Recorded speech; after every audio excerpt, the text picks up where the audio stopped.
খোদার কসম করে বলি, 1 টাকা আমার দ্বারাতে দুর্নীতি হবে না, 1 টাকা আমার দ্বারাতে কেহ চুরি করে খাইতে পারবে না ইনশাআল্লাহ। আমরা কি আমাদের সমাজের পরিবর্তন চাই? কে কে চান? আমি আপনাদেরকে কথা দিতে পারি, চান্দিনা থেকে আমার নির্বাচনের কথা চলতেছে। যদি আমি চান্দিনা থেকে নির্বাচন করি আর আপনারা আমাকে নির্বাচিত করেন, কোন চেয়ারম্যান, কোন মেম্বার, কোন উপজেলা চেয়ারম্যান, কোন থানার ওসি, কোন ইউনো, কোন টিউনো 1টা পয়সা চুরি করতে পারবে না ইনশাআল্লাহ। শেষ কথা, আজকে মসজিদে যদি 1 লাখ টাকা বরাদ্দ আছে সরকারের, 15,000 টাকা রেখে দেওয়া হয়। মাদ্রাসার জন্য যদি 1 লাখ টাকা আসে, 15,000 টাকা রেখে দেওয়া হয় লাখে। গোরস্থানের ওয়াল করব, এটার জন্য যদি টাকা আসে, লাখে 15,000 টাকা রেখে দেওয়া হয়। অর্থাৎ যদি 1 কোটি টাকা আসে, 15 লক্ষ টাকা তারা রেখে দেয়। আমি আপনাদেরকে কথা দেই, শুধু মাদ্রাসা, মসজিদ, গোরস্থান এটা না, primary school, high school, college, varsity, চান্দিনাতে যত শিক্ষা প্রতিষ্ঠান আছে, যত উপাসনালয় আছে, কোন সরকারি বরাদ্দের 1 টাকা কোন অফিস আপনাদের খাইতে পারবে না। আপনারা পরিপূর্ণ 1 কোটি টাকা 1 কোটি টাকাই পাবেন। যদি অফিসে 5 পাই, 10 পাই, 5,000 টাকা খরচ লাগে, এটা আমি আমার পকেট থেকে দিয়া হইলেও ধর্ম এবং স্কুল কলেজের, গোরস্থানের, মাদ্রাসা, মসজিদের টাকা আমার পকেট থেকে অফিসের খরচ দিয়া হইলেও পরিপূর্ণ টাকা আমি আপনাদের কাছে হস্তান্তর করব ইনশাআল্লাহ। আমি চাই হযরত ওমরের মতো আজকে আর ওমর আসবে না। আমরা যদি হযরত ওমর রাদিয়াল্লাহু তাআলা আনহুর মতো দায়িত্ব না নিই, এই দায়িত্ব নিবে কে? নবীজিকে কাল হাসরের ময়দানে এই উত্তর দিবে কে? এই জন্য আমি আসছি, আপনাদেরকে আমি বলে যাই, সিদ্দিকী সাহেব এখানে আছেন, ওনার হাত ধরে আমি বলে যাই, খোদার কসম করে বলি, 1 টাকা আমার দ্বারাতে দুর্নীতি হবে না, 1 টাকা আমার দ্বারাতে কেহ চুরি করে খাইতে পারবে না ইনশাআল্লাহ। আমিও খাবো না, কেউ খাইতে পারবে না। এবার আপনাদের কাছে বিচার। আমি কারি প্রেম সাহেব রহমতুল্লাহ আলাইহির বংশের, আমার অত যোগ্যতা নাই, শুধু নেসবতটা আছে। এই নেসবতের ইজ্জতে আজকে তো কারি সাহেব হুজুর যদি আজকে থাকতেন, উনি এই সিদ্দিকী সাহেবের চেয়ারে বসা থাকতেন, আর আপনাদেরকে বলতেন আমার এই আওলাদরে আপনারা ভোট দিয়ে, সে চুরি করবে না, সে আপনাদের 1 পয়সা মাইরা খাবে না। সারা জীবন তো দিলেন, 54 বছর তো এলডিপি দিলেন, জাতীয় পার্টি দিলেন, বিএনপি দিলেন, আওয়ামী লীগ দিলেন, 54 বছর তো কেবল দিলেন। এবার একটা ভোট ইসলামকে দিয়া দেখেন, শান্তি আল্লাহর রহমতে আমাদের কদম ছুঁইব ইনশাআল্লাহ। আসসালামু আলাইকুম ওয়া রাহমাতুল্লাহি ওয়া বারাকাতুহু। দুরূদ শরীফ পড়ি সবাই। আল্লাহুম্মা সাল্লি আলা মুহাম্মাদিন ওয়া আলা আলি মুহাম্মাদ কামা সাল্লাইতা আলা ইব্রাহিম ওয়া আলা আলি ইব্রাহিম ইন্নাকা হামিদুম মাজিদ। আল্লাহুম্মা বারিক আলা মুহাম্মাদিন ওয়া আলা আলি মুহাম্মাদ كما باركت على إبراهيم وعلى آل إبراهيم إنك حميد مجيد. أعوذ بالله من الشيطان الرجيم. بسم الله الرحمن الرحيم. الرحمن علم القرآن خلق الإنسان. উপস্থিত আজকের এই মাহফিলে সম্মানিত উলামায়ে কেরামগণ, বিশেষভাবে উজানির পীর সাহেব হযরতুল আল্লাম আশিক এলাহি সাহেব দামাত বারাকাতুহুমুল আলিয়া এবং খতিবুল উম্মাহ হযরতুল আল্লাম জনাব মাওলানা হাফিজুর রহমান সিদ্দিক কুয়াকাটার হুজুর এবং দিন দরদি ইসলাম প্রিয় ভাইয়েরা, আল্লাহ রব্বুল আলামিন যে কোরআন শরীফ নাজিল করছেন এটা মানুষের শিক্ষা ব্যবস্থার জন্য। আমাদেরকে বানাইছে আল্লাহ পাক। আমাদেরকে বানানোর পরে আল্লাহ পাক জানে যেই জাতির একটা শিক্ষা লাগবে, শিক্ষা না থাকলে জাতি বর্বর হয়ে যায়। তো যে আমগরে বানাইছে কি শিক্ষা হইলে বর্বরতা থাকে না, এটা যে বানাইছে উনি ভালো জানে না আমরা। তো যদি আল্লাহ আমগরে বানায়া থাকে, আমাদের যে শিক্ষা ব্যবস্থা কি লাগবো এটা আল্লাহই তো ভালো জানে। তা আল্লাহ পাক আমাদের জন্য কি শিক্ষা ব্যবস্থা রাখলেন? আমাদের নবী যখন নবী হিসাবে দুনিয়াতে আসলেন, ওই যুগটারে আইয়ামে জাহিলিয়ত বলা হয়েছে, বর্বরতার যুগ। এমন কোনো অন্যায় ছিল না যেটা ওই সময় নাই, সব অন্যায় ছিল। এমন সময় আমাদের নবীকে আল্লাহ পাক নবী বানাইলেন এবং কোরআন শরীফ নাজিল করলেন যে আমার হাবিব এই বর্বর জাতিকে ভালো করার জন্য একটা শিক্ষা ব্যবস্থা লাগবে। এই শিক্ষা আমি দিয়ে দিলাম, এই শিক্ষা ব্যবস্থা আপনার উম্মতের মধ্যে চালু করেন, আপনার উম্মত আর বর্বর থাকবে না। আপনারা জানেন নবীজি যখন নবী হওয়ার পর মানুষকে দাওয়াত দিতে থাকলেন, কোরআন শরীফ নাজিল হইতে থাকলো একের পর এক। এই কোরআন শরীফের দাওয়াতের মাধ্যমে বর্বরতা একেবারে বন্ধ হয়ে গেছে।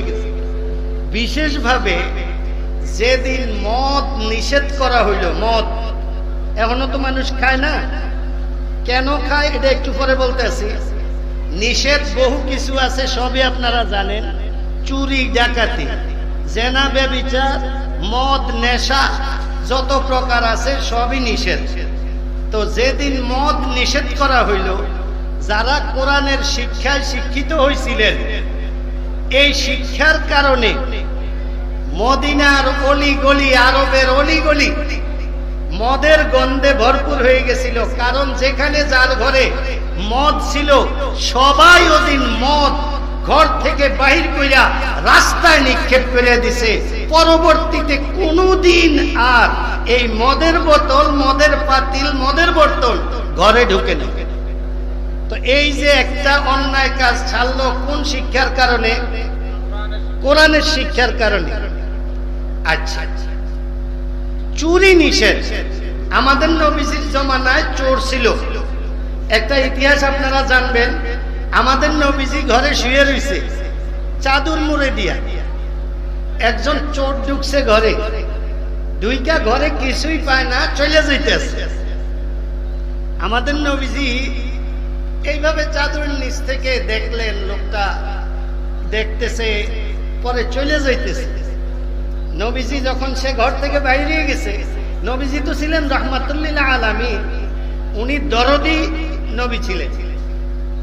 উনি চিন্তা করলেন, আরে লোকটা তো চোর, হোক সে চোর, আমি আল্লাহর পয়গম্বর, আল্লাহর হাবিব, আমার ঘর থেকে লোকটা খালি হাতে চলে যাব, এটা তো ভালো না। আরে আমার ওনার আফসোস লাগতেছিল, লোকটা খালি হাতে যাইব, আবার আমি রাহমাতুল্লিল আলামিন, তো চোরে কি পাইল আমার কাছে। উনি চাদর সরাইয়া শোয়া থেকে উঠলেন, ঘরের বাইরে যাইয়া চোরেরে বললেন, এই ভাই দাঁড়া। চোরে কয়, আল্লাহ আমি হইলাম চোর, আমারে কয় ভাই। চোরে একবার কয়, দৌড় দিমু বাগুনের লিগা নাকি? নবীজির আওয়াজে এমন একটা কাশিস ছিল, চোর দাঁড়াই গেছে। নবীজি কাছে গেলেন, উনি বললেন, ভাই কোত্থেকে আসছে? কয়, ভাই আপনি আমারে ভাই বললেন না, আমি হইছি চোর, আমি চুরি করতে আসছিলাম। তো কি চুরি করছো? কয় না, এই যে ঘরটা, এই ঘরে গেছিলাম, দেখি যে একটা লোক চাদর গায়ে দিয়ে শুয়ে রয়েছে, তার ঘরে কিচ্ছু নেই, এই জন্য আমি এখন দেখলাম আর কি করবো, চলে যাইতেছে। নবীজি বললেন, ভাই আমি শেষ জামানার পয়গম্বর, রাহমাতাল লিল আলামিন। আল্লাহ পাক আমারে শেষ জামানার পয়গম্বর বানাইছেন, ওই হিসাবে আমি তোমারও নবী।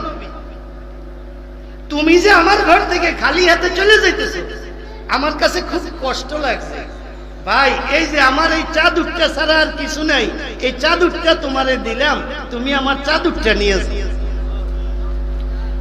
পরামর্শী চেরা কর দি তু এ দোস্ত, কসম আল্লাহ নবী কর দম পরামর্শ। নবীজির জীবনটা শুধু দয়ার উপরেই ছিল। নবীজি মক্কা শরীফ থেকে হিজরত করবেন মদিনা শরীফে, সাহাবায়ে কেরামদের সাথে বৈঠকে বসলেন, হে আমার সাহাবীরা, মদিনা শরীফ যে যাবো কোন রাস্তায় যাব? সাহাবায়ে কেরামরা পরামর্শ দিলেন, আল্লাহর হাবিব ওই রাস্তা দিয়ে যাই। নবীজি বললেন, কেন? এই রাস্তায় সমস্যা কি? এই রাস্তায় সমস্যা হইল এই রাস্তায় তো চোর ডাকাত থাকে,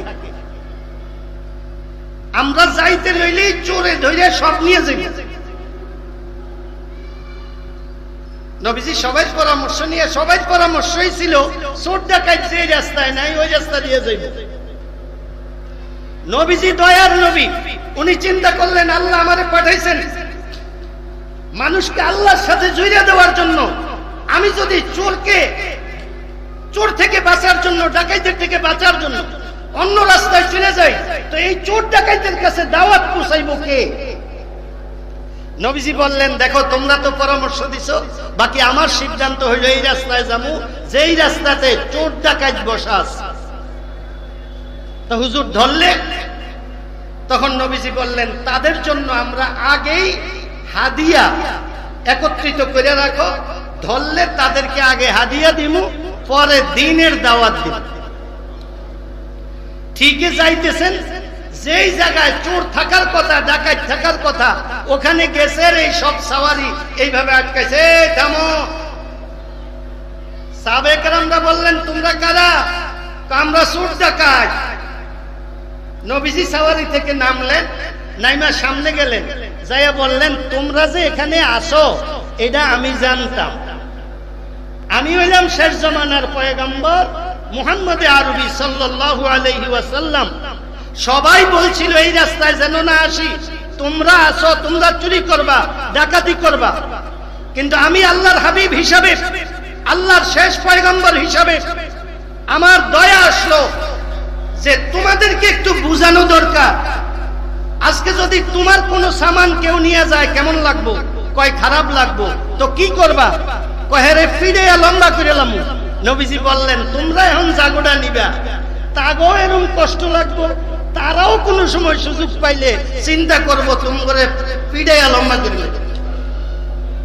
এই জন্য আমার পরামর্শ হইল, দেখো তোমাদের চুরি ডাকাতি করতে হবে, আমি তোমাদের জন্য নিয়ে আসছি। এই তাদের জন্য কি নিয়ে আসছি এটা দাও। দিছে, বলছে এই যে এটা রাখো, এটা চুরির জিনিস না, ডাকাতির জিনিস না, এটা আমি নবীর পক্ষ থেকে তোমাদের জন্য হাদিয়া। আর আল্লাহ পাক চুরি ডাকাতি নিষেধ করছেন। আমি অনুরোধ করব ভাই, তোমাদের কাছে আর কোন নবী আসবে না, আমি শেষ নবী। তোমরা একটু যদি এটা ছাইড়া দিতা তাইলে আল্লাহ পাক খুশি হইতেন। আল্লাহ পাক আমাকে বলছেন আমি যেন আমার উম্মতদেরকে এটা জানে। কিতাবের মধ্যে আছে, সমস্ত চোরেরা একসাথে আওয়াজ দিয়ে উঠছে, আপনি জলদি আমাদেরকে কলমা পড়াইয়া মুসলমান বানাইয়া দেন। আপনাকে কথা দিতেছি, জীবনে আর কোনোদিন চুরি ডাকাতি করব না। সালামুন আলা খায়রিল আনামি ওয়া সাইয়্যিদি, সালামুন আলা খায়রিল আনামি ওয়া সাইয়্যিদি হাবিবুন ইলাহিল আলামিন মুহাম্মাদি বাশীরিন নাযীরিন হাশিমিয়্যিন মুকাররামিন আতুফির রাউফিম মান ইউসাম্মা বিআহমাদি সাল্লাল্লাহু আলাইহি ওয়াসাল্লাম বলেন, আমাদের নবীজিকে আল্লাহ পাক কোরআন শরীফ দিলেন। কোরআন শরীফের মধ্যে ইসলামের সমস্ত বিধিবিধান আছে। আজকাল তো আমরা দুই একটা বিধিবিধান নিয়ে আসি। কি কি? একটা হইল নামাজ, আরেকটা হইল রোজা। এই দুইটা বিধিবিধান আমরা খুব মানি।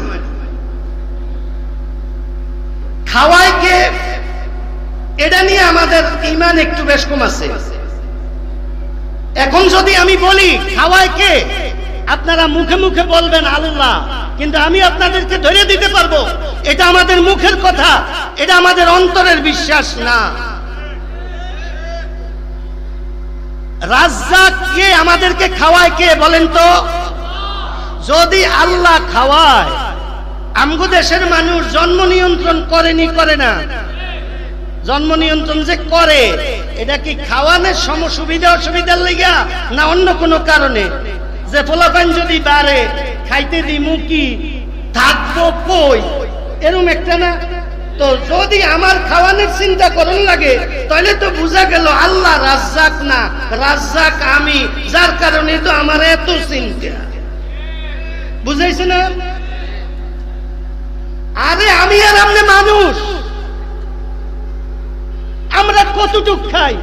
1 সের চাউলের ভাত পাকায় দিলে এই যুগে খাওয়ার মতো হয়তো পৃথিবীতে 2-4 জন পাওয়া যাইব, বাংলাদেশে একজনও পাওয়া যাইতো না যে 1 কেজি চাউলের ভাত পাকায় দিলে খাইতে পারবে। তো 1 কেজি যে জাতি খাইতে পারে না, এই জাতি আর কদ্দুর কি খাইব? আল্লাহ পাক তিমি মাছের খাওয়ায়, একটা তিমি মাছ দৈনিক 100 টন খাদ্য খায়। তিমি মাছ খাদ্য পায় কই? কোন জায়গায় শুনছেন তিমি মাছের থাবর খাইয়া আরেক মাছ আত্মরা হইয়া লাইসা উঠছে? আর বিজ্ঞানীরা কইছে তিমি মাছের থাবর খাইয়া কইলাম এটা আত্মরা হইছে। কিতাবের মধ্যে আছে তিমি মাছের 100 টন খাবার লাগে। এই তিমি মাছ নদীতে, সমুদ্রের মধ্যে লক্ষ লক্ষ আছে। এই লক্ষ লক্ষ তিমি মাছের যখন পেটে ক্ষুধা লাগে, আল্লাহর পক্ষ থেকে তাদের দিলের মধ্যে ঢাইলা দেওয়া হয়, ও মাছেরা, তোমরা অমুক জায়গায় সমুদ্রের মধ্যে একটা স্রোত আছে, ওই স্রোতের মধ্যে যাইয়া হা কইরা থাকো, আমি তোমাদের খানার ব্যবস্থা ওখানে করতেছি। ওখানে তিমি মাছ যাইয়া এইভাবে হা কইরা থাকে, স্রোতে শুধু কেবল গলদা চিংড়ি আইতে থাকে। 100 না, লক্ষ লক্ষ টন দৈনিক চিংড়ি মাছ সমুদ্রের মধ্যে তিমি মাছ খাইয়া বাচ্চা আছে না মরে রইছে। তো রাজ্জাককে আর আমগো দেশের মানুষ জন্ম নিয়ন্ত্রণ শুরু করছে। 1 পা চাইলের ভাত খাইতে পারে না, হ্যাঁ জন্ম নিয়ন্ত্রণ শুরু করছে। খাইব কি? আরে বেড়া, চিংড়ি মাছ হইছে সবচেয়ে দামি। আমার একদিন একজনে একটা চিংড়ি মাছ দিয়ে দিছে। আমি জিজ্ঞেসি কি ওইটা কি, এত বড় ব্যাগ? আমি কি এটা কি? হুজুর আপনার লেগে একটা চিংড়ি মাছ। আমি কি এটা কি? কোন চিংড়ি? কয়টা? কয়েকটা। কত দিয়ে আনছেন? 3400। এক চিংড়ি 3400। এটা ব্যাগের ওই নিচে এর দূরা, আর এটার হাত পাও এই আমনে গো সামিয়ানাত যাইয়া লাগবে। এটার হাত পাও মুরাইয়া ব্যাগের মধ্যে বইরা এটা এরম বড় হয়ে গেছে। 3400 টাকা একটা চিংড়ি, বুঝেন না কি অবস্থা? তো এই 3400 টাকা দামের যদি একটা মাছ হয় আর লাখ লাখ টন দৈনিক আল্লাহ খাওয়ায়, আমগরে 1 পা খাওয়াইতে পারতো না?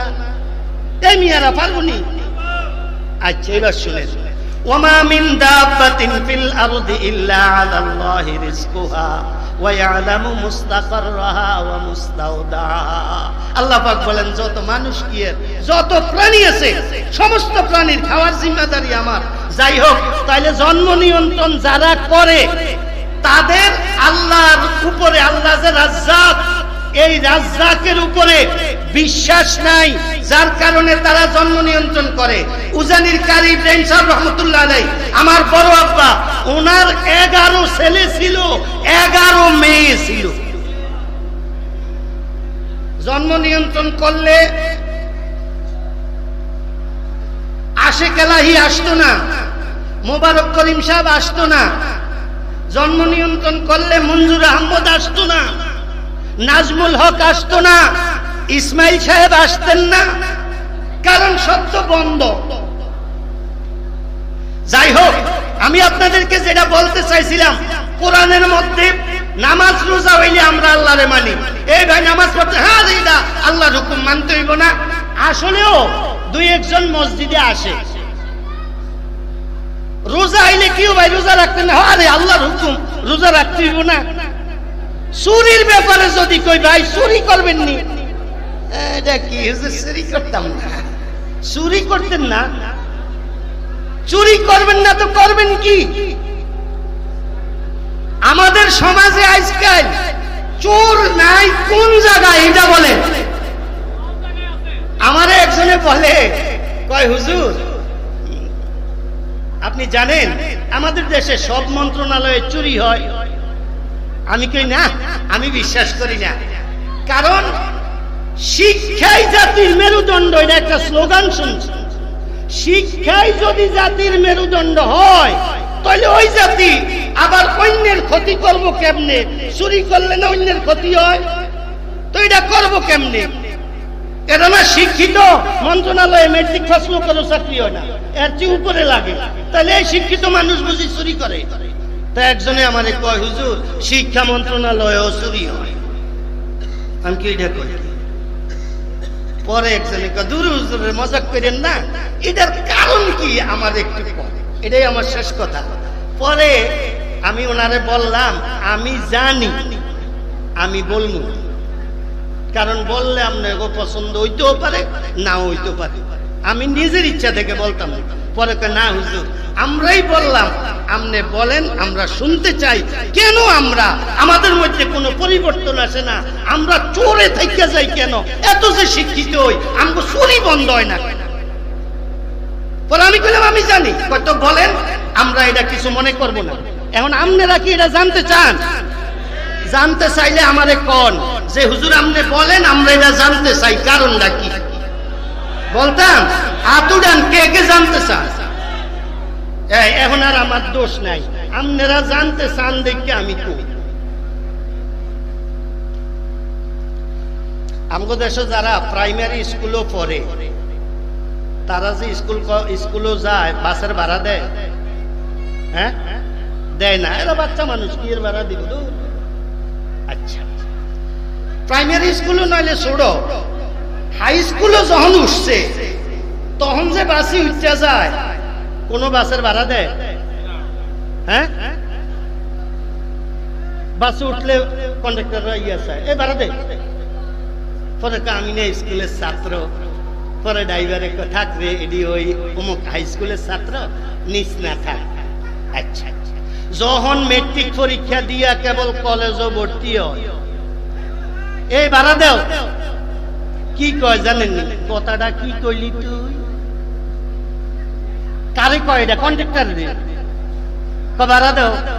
কথাটা কি কইলি তুই? কেবল কলেজের সামনে আয়। কলেজের সামনে আসলে না, হ্যাঁ যোগাযোগ করছে রে, 20-50 জন খারে রয়েছে। কে তোর থেকে বল ভাড়াটা কে খুঁজছে তুই ক? ড্রাইভার লয়ে যায় একদিকে, কন্ডাক্টর লয়ে যায় আরেক দিকে। কি রে কি অবস্থা? কতে বলে ভাড়া খুঁজছে, তার খবর আছে কে আমরা? আচ্ছা, যেই জাতি প্রাইমারিতে পরে হক মেরে দেয়, যেই পড়ালেখায় হাই স্কুলে পরে হক মেরে দেয়। কোন মালিক, আমি বাস চালা ছেড়ে দিছি নবাবপুরতে আপনার কুমিল্লা পর্যন্ত, আমি কি কইয়া দিছি কলেজের ছাত্র উঠলে কইলাম ভাড়া নিবি না, এরা আমার ফোলা বা এরা আমার ভাতিজা, এরা আমার আত্মীয়। বরং রাত যদি হিসাব দিতে যাইয়া ড্রাইভারে ভাড়া কম বুঝাইয়া দেয়, আমি গালাগালি করি, কিরে এত টাকা কম কা? সব কলেজের ছাত্র উঠতে বয়ে রয়েছে, সব হাই স্কুলের ছাত্র উঠতে বয়ে রয়েছে, অন্য মানুষ উঠতে পারে না। এডি মরবো কবে? কথার কথা এরুমু কইয়ালায় কিন্তু বদদোয়া। কারণ মালিক তো দিছে এটা টাকার লেগা, অন্যান্য তো টাকাই না, আমরা উঠতে বয়ে তাই। আচ্ছা, তো যেই জাতি প্রাইমারিতে পড়ার হক মারে, যেই জাতি হাই স্কুলে পড়ার হক মারে, যেইটা জাতি কলেজ ভার্সিটিতে পড়ার হক মারে, এই জাতিরে কোন মন্ত্রণালয় দিবেন? এই মন্ত্রণালয়ে গান করে লেব কাইয়া। তাহলে ভালা থাকবো কি হইলে? এই ভালা থাকবো কথাটাই হইল কথা। হযরত ওমর রাদিয়াল্লাহু তাআলা আনহুর নাম শুনছেন? উনি বাংলাদেশের প্রেসিডেন্ট ছিল, ভারত বাংলাদেশ। আচ্ছা, ভারত পাকিস্তান বাংলাদেশের। আচ্ছা, নাহলে আফগানিস্তান লগে, ভুটান, নেপাল, শ্রীলঙ্কা।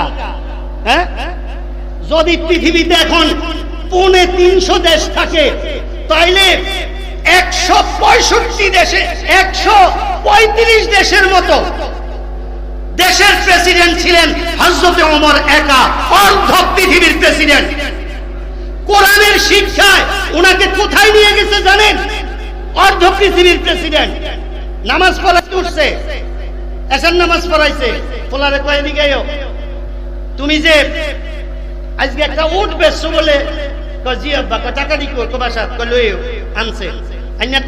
কত দিয়ে কিনছিলে? কয় এত, কয়টা নেও লাভের টাকা উনারা তো কাব্বা হেডা উঠ ফাল ছিল কাব্বা বাইতুল মালের গোডাউন আছে না, এই গোডাউনের সাইডে সাইডে দিছিলাম, হ্যাঁ গম চাইল খাইয়া এটা মোড়া তাজা হয়েছে।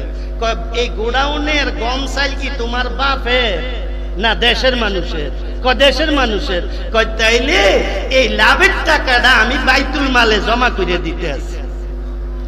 অর্ধ পৃথিবীর প্রেসিডেন্ট, আজকে অর্ধ পৃথিবীর প্রেসিডেন্ট দূরের কথা, একটা মেম্বার যদি কোথাও দায়িত্ব নেয়, একজন চেয়ারম্যান যদি কোথাও দায়িত্ব নেয়, একজন উপজেলা চেয়ারম্যান, একজন এমপি, আমাদের দেশটা 92 থেকে 95% মুসলমানের দেশে যদি এরকম কোন দায়িত্ব নেয়, আগে যদি তার থাকে 1 লাখ টাকা, 1 বছর পরেই তার হয়ে যায় 200 কোটি 300 কোটি টাকা।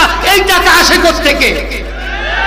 কারণ আমরা যাদেরকে নেতা বানাই তাদের কোরআনের জ্ঞান নাই, হাদিসের জ্ঞান নাই, তাদের মধ্যে ন্যূনতম নবীর আদর্শ না থাকার কারণে যেই চেয়ারে বসাইবেন শুধু চুরি আর চুরি।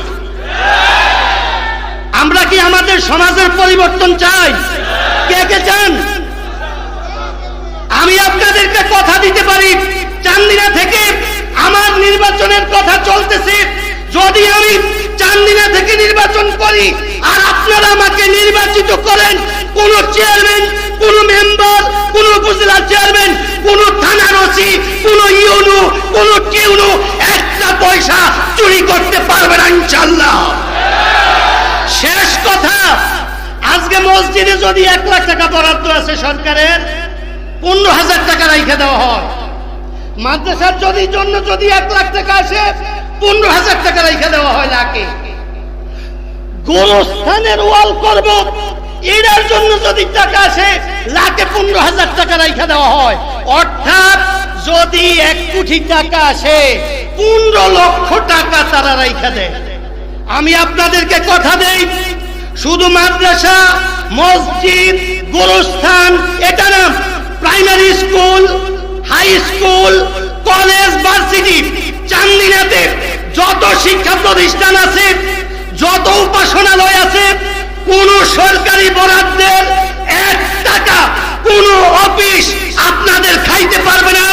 আপনারা পরিপূর্ণ 1 কোটি টাকা 1 কোটি টাকাই পাবেন। যদি অফিসে 5 পাই 10 পাই 5,000 টাকা খরচ লাগে, এটা আমি আমার পকেট থেকে দিয়া হইলেও ধর্ম এবং স্কুল কলেজের, গোরস্থানের, মাদ্রাসা, মসজিদের টাকা আমার পকেট থেকে অফিসের খরচ দিয়া হইলেও পরিপূর্ণ টাকা আমি আপনাদের কাছে হস্তান্তর করব ইনশাআল্লাহ। আমি চাই হযরত ওমরের মতো আজকে আর ওমর আসবে না। আমরা যদি হযরত ওমর রাদিয়াল্লাহু তাআলা আনহুর মতো দায়িত্ব না নিই, এই দায়িত্ব নিবে কে? নবীজিকে কাল হাসরের ময়দানে এই উত্তর দিবে কে? এই জন্য আমি আসছি আপনাদেরকে। আমি বলে যাই, সিদ্দিকী সাহেব এখানে আছেন, ওনার হাত ধরে আমি বলে যাই, খোদার কসম করে বলি, 1 টাকা আমার দ্বারাতে দুর্নীতি হবে না। 1 টাকা আমার দ্বারাতে কেহ চুরি করে খাইতে পারবে না ইনশাআল্লাহ। আমিও খাবো না, কেউ খাইতে পারবে না। এবার আপনাদের কাছে বিচার। আমি কারি প্রেম সাহেব রহমতুল্লাহ আলাইহির বংশের, আমার অত যোগ্যতা নাই, শুধু নেসবতটা আছে। এই নেসবতের ইজ্জতে আজকে তো কারি সাহেব হুজুর যদি আজকে থাকতেন, উনি এই সিদ্দিকী সাহেবের চেয়ারে বসা থাকতেন, আর আপনাদেরকে বলতেন আমার এই আওলাদরে আপনারা ভোট দিয়ে, সে চুরি করবে না, সে আপনাদের 1 পয়সা মাইরা খাবে না। সারা জীবন তো দিলেন, 54 বছর তো এলডিপি দিলেন, জাতীয় পার্টি দিলেন, বিএনপি দিলেন, আওয়ামী লীগ দিলেন, 54 বছর তো কেবল দিলেন। এবার একটা ভোট ইসলামকে দিয়া দেখেন, শান্তি আল্লাহর রহমতে আমাদের কদম ছুঁইব ইনশাআল্লাহ।